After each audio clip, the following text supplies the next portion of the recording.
കർത്താവിനെ ആശ്രയിച്ച്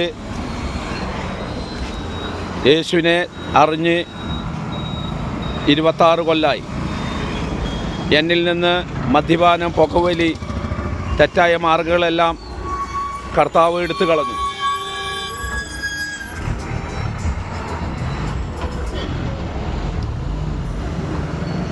കർത്താവിനെ ഇഷ്ടമില്ലാത്ത ഒന്നും നമ്മൾ ചെയ്യാൻ പാടില്ല.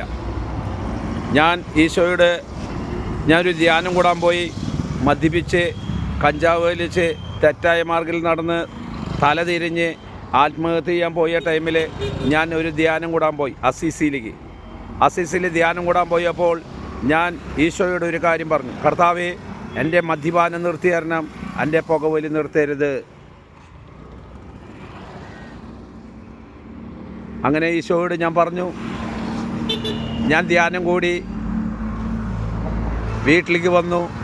ഞാൻ എൻ്റെ കൂട്ടുകാരോട് ഇവിടെ പറഞ്ഞു, ഞാൻ ധ്യാനം കൂടി, ഞാൻ നന്നായി എന്നിവിടെ പറഞ്ഞു. അപ്പോൾ അവർ പറഞ്ഞു, നീ നന്നാവില്ല, നിൻ്റെ വാക്കും നിൻ്റെ ചാക്കും, പഴയ വാക്കും പഴയ ചാക്കും ഒരേപോലെയാണ്. ഇതിലും മുപ്പാട് നീ ധ്യാനം കൂടിയാണ്, നീ പിന്നെയും കുടിച്ചിട്ടുണ്ട്. പക്ഷേ എൻ്റെ മനസ്സിൽ ഭയങ്കര വേദന, ദുഃഖമായി. ഞാൻ ധ്യാനം കൂടി കഴിഞ്ഞ് വന്നപ്പോൾ ഞാൻ കണ്ണ് കാണാത്ത കുരുടനെ കാഴ്ച കൊടുത്തപ്പോൾ ആ കുരുടൻ തുള്ളിച്ചാടി യേശുവിനെ നന്ദി പറഞ്ഞ് സ്തുതിച്ച് പ്രാർത്ഥിച്ചു.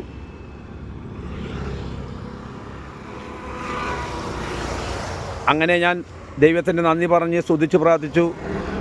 അങ്ങനെ ഞാൻ ഈശോയോട് പറഞ്ഞ പോലെ തന്നെ ഞാൻ ആകെ വിഷമത്തിലായി.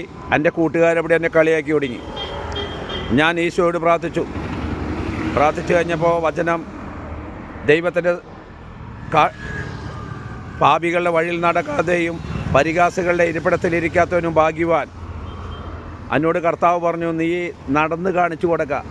ഈ ലോകത്ത് അനേക മക്കൾ മദ്യത്തിലും കഞ്ചാവിലും ചീട്ട് കളിക്കും തെറ്റായ മാർഗത്തിൽ ജീവിക്കുന്ന അനേക മക്കളുണ്ട്. അവർക്കൊരു മാതൃകയായിട്ട് നടന്ന് കാണിച്ചു കൊടുക്കാൻ പറഞ്ഞു. Praise the Lord. 26 വർഷമായിട്ട് എന്നിൽ നിന്ന് ഒരു വർഗം വിട്ടുപോയി. ഞാൻ പുകവലി നിന്നു, കഞ്ചാവലി നിന്നു, മദ്യപാനം നിന്നു. ഒരു ദിവസം ഞാൻ 2.5 ഫുള്ള് ഞാൻ കഴിക്കും, 5 പാക്കറ്റ് വിൽസ് വലിക്കും, 3 കെട്ട് ഗാജാബേടി വലിക്കും, ഞാൻ ഒരു പൊതി കഞ്ചാവ് വലിക്കും. ഇങ്ങനെ ദുശീലുള്ള ഞാൻ എന്നിൽ നിന്ന് കർത്താവ് ഒരു വർഗത്തിനെ എടുത്തു കളഞ്ഞു. Praise the Lord. ഞാൻ ഇന്നും ജീവിക്കുന്ന ദൈവത്തെ ആരാധിക്കുന്ന ഒരു വ്യക്തിയാണ്. നിങ്ങൾ ദൈവത്തിനെ ആരാധിക്കുമ്പോൾ നിങ്ങൾക്കും ദൈവം അനുഗ്രഹങ്ങൾ തരും. പരിശുദ്ധാത്മാവ് വന്ന് നിറയും. കർത്താവ് ഇഷ്ടമില്ലാത്ത കാര്യങ്ങളൊന്നും നമ്മൾ ചെയ്യാൻ പാടില്ല. കർത്താവിനെ സുപ്പാരി തിന്നുന്നത് വരെ ഇഷ്ടമില്ല, ആസ്വാസോട കഴിക്കുന്നത് ഇഷ്ടമില്ല. എന്നിൽ നിന്ന് എല്ലാ ദുശ്ശീലങ്ങളും വിട്ടുപോയി. ഇന്ന് ഞാൻ ഒരു ദൈവവചനം പറയുന്ന ഒരു സഹോദരനായി മാറി. Praise the Lord. അനേക മക്കൾക്ക് അനുഗ്രഹങ്ങൾ ഈശോയിൽ നിന്ന് വാങ്ങിക്കൊടുക്കുന്ന ഒരു ശുശ്രൂഷകനായി മാറി. Praise the Lord. നിങ്ങൾ ഭയപ്പെടേണ്ട, കർത്താവ് നിങ്ങളുടെ കൂടെയുണ്ട്. നിങ്ങൾ വിളിച്ച് അപേക്ഷിക്കുവിൻ, അത്ഭുതങ്ങളും അടയാളങ്ങളും സംഭവിക്കും. Praise the Lord.